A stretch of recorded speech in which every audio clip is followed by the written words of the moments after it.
একজন নারী তার গ্লাভস খুলে 3টি অদ্ভুত আঙুল দেখায়। জুতা খুললে দেখা যায় তার পায়ে মাত্র একটি আঙুল। আর উইগ খুলতেই বোঝা যায় তিনি আসলে এক ভয়ঙ্কর ডাইনি। তিনি শিশুদের ধরার জন্য পরিচিত এক প্রধান ডাইনি। এরপর তিনি অন্যান্য ছোট ডাইনিদের কাজ ভাগ করে দেন। প্রতিদিন প্রত্যেককে একটি করে শিশু ধরে আনতে হবে, তবে যাদের কোনো সুরক্ষা আছে তাদের ক্ষতি করা যাবে না।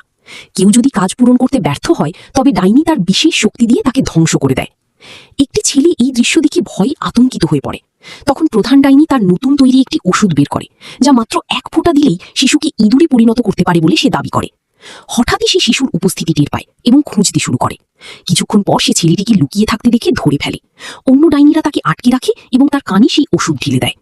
কিছুক্ষণের মধ্যেই ছেলেটির শরীরে পরিবর্তন শুরু হয় এবং শেষে সে একটি ইঁদুরে পরিণত হয়। কিন্তু এখানেই শেষ নয়, ডাইনিরা তাকে ধরার চেষ্টা চালিয়ে যায়। ঠিক তখনই আরেকটি ইঁদুর, যে আগে মানুষ ছিল, সাহায্য করতে এগিয়ে আসে।